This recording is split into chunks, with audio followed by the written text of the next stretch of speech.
Hi hello welcome to all things life. ഞാൻ ധർമ്മേട്ടനാണ്. ഞാനിന്ന് വന്നത് പുതിയൊരു കഥ പറയാനാണ്. എങ്കിൽ കഥയിലേക്ക് കിടക്കാം. ഒറ്റപ്പാലത്ത് അമ്മയുടെ തറവാട്ടിലേക്ക് വല്യമ്മാമ്മ മരിച്ചതിൽ പിന്നെ ആദ്യമായിട്ടാണ് വരുന്നത്. മുന്നൊക്കെ പലപ്പോഴും വരുമായിരുന്നു. അകത്തു നിന്നും അമ്മയും വല്യമ്മായും കൂടി എന്തൊക്കെയോ കുശലം പറയുന്നു, കുശുകുശുപ്പ് പറയുന്നുണ്ട്. ഞാൻ അതിന് ചെവിയോർത്തോ എന്നറിഞ്ഞിട്ട് ആവോ അമ്മ എന്നോട് പറഞ്ഞു, നീ അങ്ങോട്ട് മുമ്മാർത്തിക്ക് പൊക്കോ, ഞങ്ങൾക്ക് ഇത്തിരി വിശേഷങ്ങൾ പറയാനുണ്ട്. അങ്ങനെ ഞാൻ ഉമ്മർത്തേക്ക് വന്നിരുന്നു. വല്യമ്മാമ്മയുടെ വീട്, അമ്മയുടെ തറവാട് വളരെ വലുതായിരുന്നു. പഴക്കം തന്നെ തറവാടായിരുന്നു. ഈ തറവാട്ടിൽ 4 കെട്ടും പത്തായപ്പുരയും എല്ലാം ഉള്ളതായിരുന്നു. പത്തായപ്പുഴയുടെ മേലെ പണ്ട് ഞങ്ങൾ വരുമ്പോൾ പത്തായപ്പുഴയുടെ മേലെ റൂമിലായിരുന്നു കിടന്നിരുന്നത്. കാരണം എനിക്ക് അവിടെ കിടക്കാൻ വലിയ ഇഷ്ടമായിരുന്നു. കാരണം പത്തായപ്പുഴയുടെ മേലെ ആ റൂമിൽ ആട്ടുകെട്ടിലുണ്ട്. പണ്ട് അമ്മയുടെ അച്ഛൻ കിടന്നിരുന്ന റൂമായിരുന്നു അത്. അവിടെ അച്ഛൻ്റെ കുറേ പഴയ സാധനങ്ങളും കട്ടിലും അതായത് ആട്ടുകെട്ടിലൊക്കെ ഉണ്ട്. അതൊക്കെ നല്ല രസമാണ്. പിന്നെ ഈ തറവാടും ഇവിടുത്തെ തറവാട്ട് കുളവും ഒക്കെ ഭയങ്കര രസമാണ്. ഞങ്ങൾ വെക്കേഷനിൽ വന്നാൽ ഇവിടെ നിന്ന് പോകുമ്പോൾ സങ്കടമാണ്. പിന്നെ അമ്മയുടെ കൂടെ ഇവിടെ നിന്ന് വെക്കേഷൻ വന്നിട്ട് തിരിച്ചു പോകും. ഇപ്പോൾ ഒരുപാട് കാലമായി വന്നിട്ട്. വല്യമ്മാമ, അതായത് സെയ്ദ് മാമ അറ്റാക്കായിട്ട് ഹോസ്പിറ്റലായിരുന്നു. അന്ന് സെയ്ദ് മാമയ്ക്കൊരാഗ്രഹം, മോളുടെ കല്യാണം കഴിഞ്ഞ് കാണണം. സെയ്ദ് മാമയുടെ മോള് വിനോദിനി നല്ല സുന്ദരിയായിരുന്നു.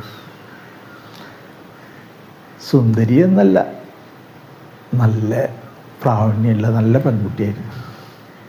എല്ലാവർക്കും അവളെ ഇഷ്ടമായിരുന്നു. നല്ല പഠിപ്പും സൗന്ദര്യവും എല്ലാം തികഞ്ഞൊരു പെൺകുട്ടിയായിരുന്നു വിനോദിനി. അങ്ങനെ വിനോദിനിയോട് വല്യമ്മാമ അറ്റാക്കായി കിടക്കുമ്പോൾ വല്യമ്മാമയുടെ ആശ പറഞ്ഞു, വിനോദിനിയുടെ കല്യാണം കഴിഞ്ഞ് കാണണമെന്ന്. പക്ഷേ വിനോദിനി കല്യാണത്തിന് സമ്മതിച്ചു. കൂടെ ഒന്നുകൂടി പറഞ്ഞു, വിനോദിനിക്ക് എന്നെ ഇഷ്ടമാണ്, എന്നെ കല്യാണം കഴിക്കണം, സുരേഷ് ഏട്ടനെ അവൾക്ക് ഇഷ്ടമാകും, സുരേഷ് ഏട്ടനെ കല്യാണം കഴിക്കാൻ അവൾക്ക് ഇഷ്ടമാണ്, അവളുടെ മനസ്സിൽ സുരേഷ് ഏട്ടനാണെന്ന്. അന്ന് വല്യമ്മാമ ഹോസ്പിറ്റലിൽ നിന്ന് തിരിച്ചു വന്നപ്പോൾ ആദ്യം വിളിച്ചത് അമ്മയാണ്. അമ്മേനെ ഫോണിൽ വിളിച്ചു. എന്നിട്ട് സെയ്ദ് മാമ അമ്മയോട് പറഞ്ഞു, എനിക്കിങ്ങനൊരാഗ്രഹം ഉണ്ടടി, എൻ്റെ മോൾക്ക് സുരേഷിനെ ആണത്ര ഇഷ്ടം.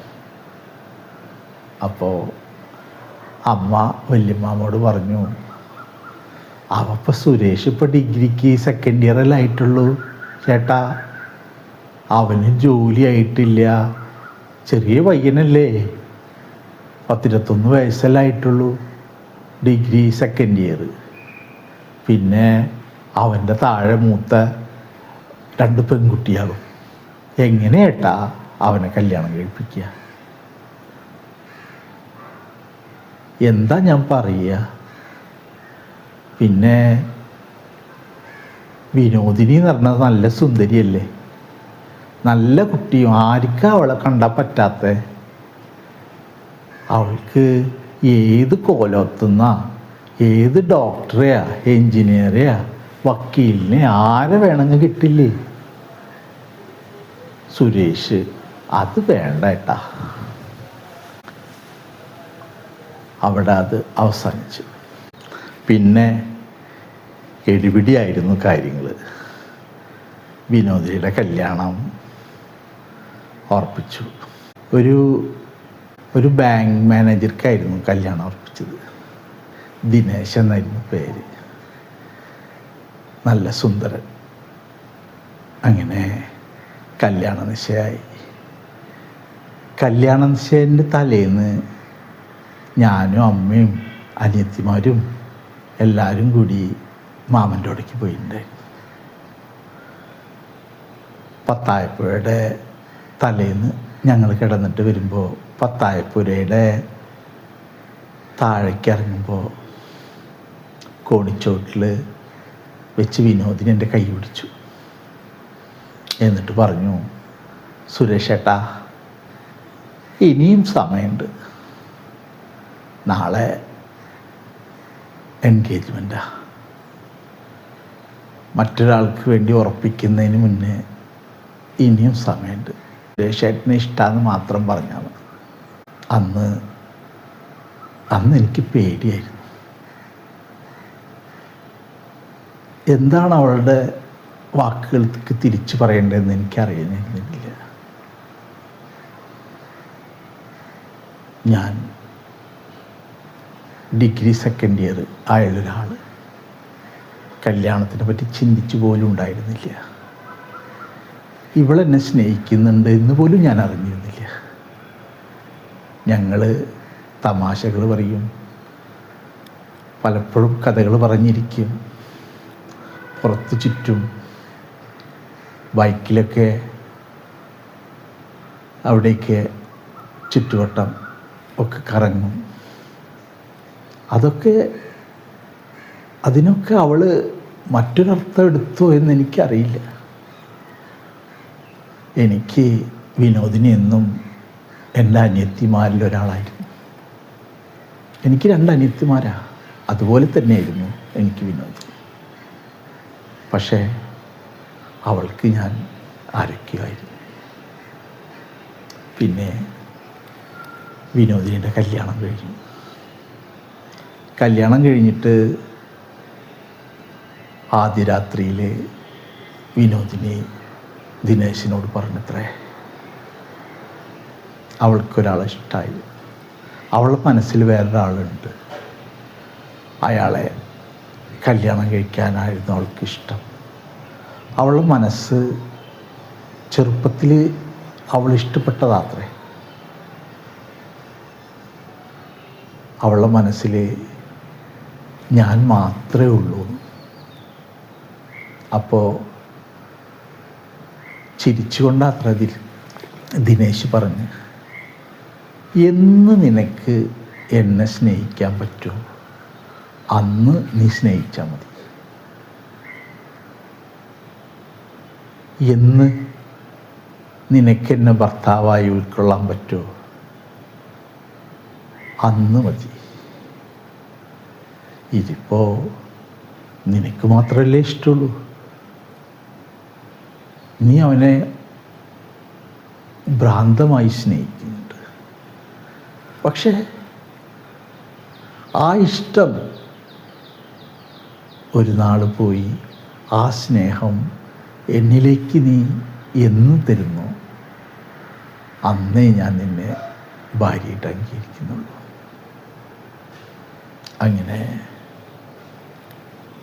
അങ്ങനെയായിരുന്നു അത്രേ അവർ ജീവിച്ചിരുന്നേ. ഇപ്പോൾ കുറേ കാലമായി അവരെ കല്യാണം കഴിഞ്ഞിട്ട് കൊല്ലം ഒന്നൊക്കെ കഴിഞ്ഞിരിക്കും. പിന്നെ അത് കഴിഞ്ഞിട്ടാണ് വല്യമ്മാവ് മരിച്ച്. അത് കഴിഞ്ഞ് 4 മാസം കഴിഞ്ഞപ്പോൾ വല്യമ്മാവ് മരിക്കുകയും ചെയ്തു.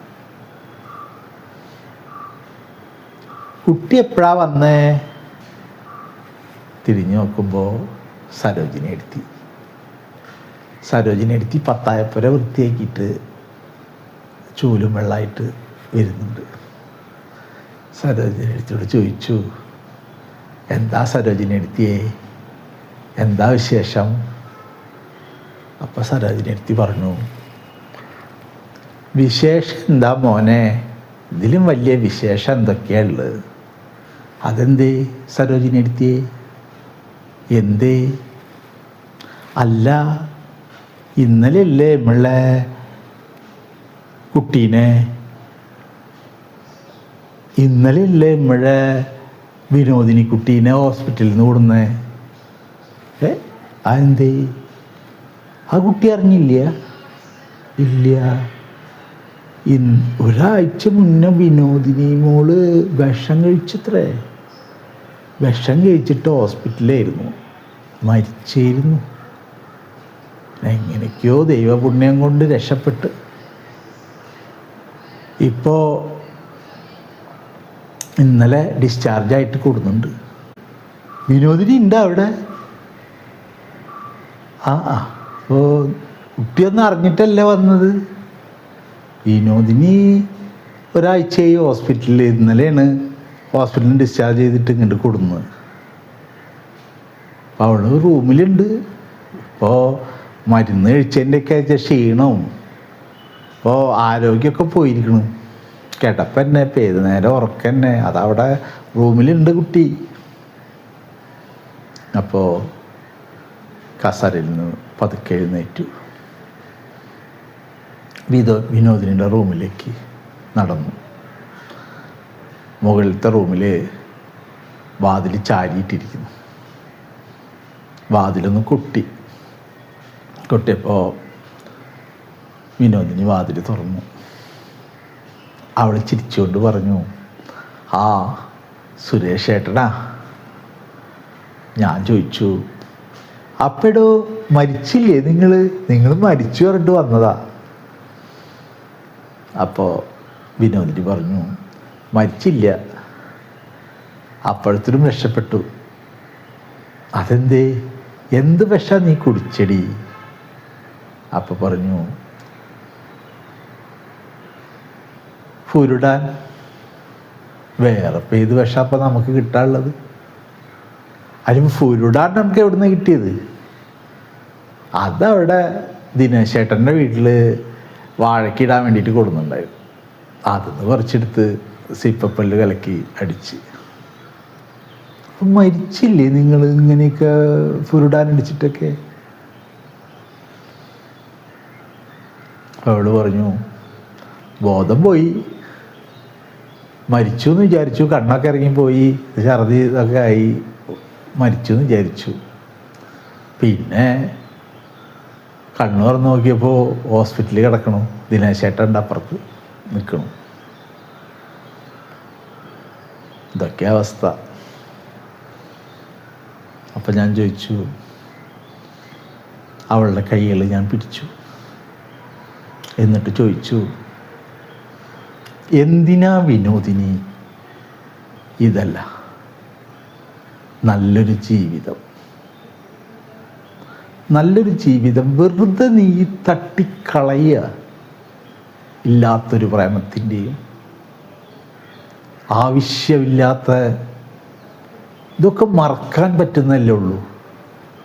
ആവശ്യമില്ലാത്ത വാശികളിലും ആവശ്യമില്ലാത്ത പ്രതികാരവും പ്രേമവും മരണവും എന്തിനാണത്?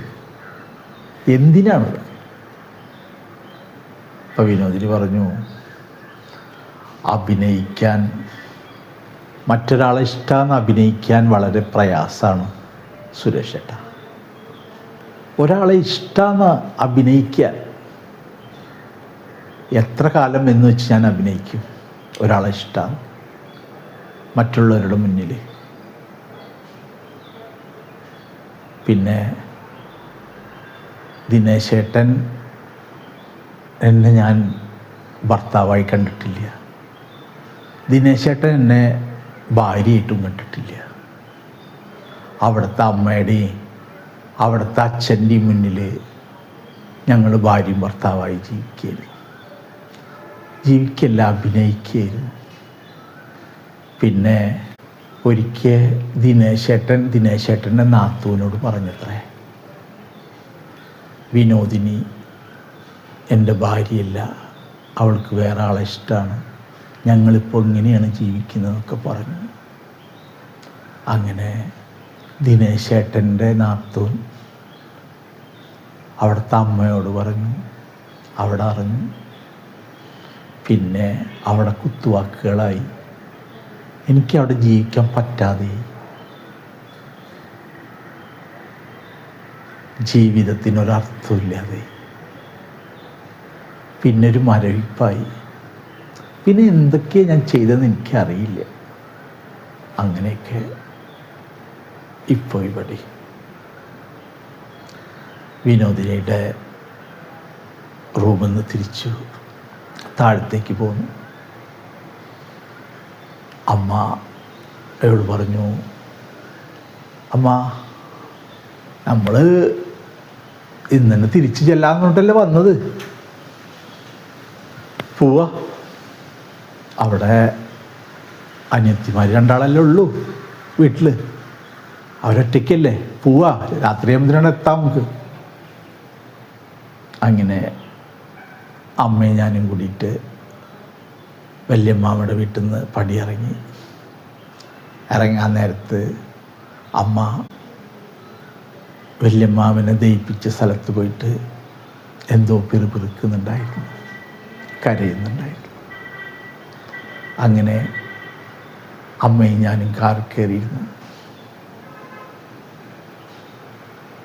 രണ്ടുപേരും ഒന്നും പരസ്പരം സംസാരിച്ചിരുന്നില്ല. കുറച്ച് കഴിഞ്ഞപ്പോൾ അമ്മ പറഞ്ഞു, വിനോദിനിയുടെ കാര്യം തീർക്കുക അത്രേ. എന്ത്? അല്ല, വിനോദിനിനെ അവർ ഡൈവേഴ്സ് ചെയ്യാന്ന് പറയാൻ, അവർ കാര്യം വേണ്ടാക്കിയ, പരസ്പരം ഇഷ്ടമില്ലാതെ ജീവിക്കുക, പിന്നെ അതിനല്ലേ നല്ലത്. അതിന് ഞാനൊന്നും മുണ്ടിയില്ല. ഇതിനൊക്കെ കാരണം നീയാന്ന് ദൈവങ്ങൾ വിചാരിക്കുന്നുണ്ടാവൂ. എന്ത്? അല്ല, ഇതിനെല്ലാം കാരണം എൻ്റെ മോൻ സുരേഷാന്ന്. വല്യമ്മാമ നിന്നെ ശപിക്കുന്നുണ്ടാവോ? 1.5 കൊല്ലം ഒരാളുടെ കൂടെ ജീവിച്ചൊരു പെണ്ണിനെ എൻ്റെ മോൻ ഇനി എങ്ങനെയാണ് കല്യാണം കഴിക്കുക? 1.5 കൊല്ലം അവൻ്റെ ഭാര്യയായിട്ട് ജീവിച്ചല്ലേ. ഇനി ഒന്നുമില്ലെങ്കിലും മറ്റുള്ളവരുടെ മുന്നിൽ അവൻ്റെ ഭാര്യയല്ലേ അവൾ. എൻ്റെ കുട്ടിക്ക് ഇനി അവളെ കിട്ടുമ്പോൾ അത് 2ാം കെട്ടല്ലേ, അത് വേണ്ട. വല്യമ്മാമയ്ക്കും ദൈവങ്ങൾക്കും അതൊക്കെ മനസ്സിലായിക്കോളും. ഞാനൊന്നും മിണ്ടിയില്ല. അല്ലെങ്കിലും എന്താണ് അവിടെ പറയേണ്ടതെന്ന് എനിക്കറിയില്ല. അന്നും എന്നും ഇപ്പോഴും എന്താണ് പറയേണ്ടത് എന്ന് എനിക്കറിയില്ല. എപ്പോഴും എനിക്കറിയില്ല. അന്നും അറിയില്ല, പണ്ടും അറിയില്ല, ഇപ്പോഴും അറിയില്ല. എനിക്കൊന്നും അറിയില്ല. ആശകളും ആകാശങ്ങളും തീർത്തത് വിനോദിനിയായിരുന്നു. അവളുടെ ആകാശങ്ങളായിരുന്നു, പറക്കാൻ കഴിയാത്ത ആകാശങ്ങൾ സ്വപ്നം കണ്ടത് വിനോദിനിയായിരുന്നു. ഹായ്, ഇവിടെ എൻ്റെ കഥ അവസാനിക്കുന്നു. നിങ്ങൾക്ക് ഈ കഥ ഇഷ്ടപ്പെട്ടെങ്കിൽ എൻ്റെ ചാനലൊന്ന് സബ്സ്ക്രൈബ് ചെയ്യുക. നിങ്ങൾ സബ്സ്ക്രൈബ് ചെയ്തവരാണെങ്കിൽ ലൈക്ക് ചെയ്യുക, ഷെയർ ചെയ്യുക. ഹായ്, ഞാൻ ധർമ്മേട്ടൻ.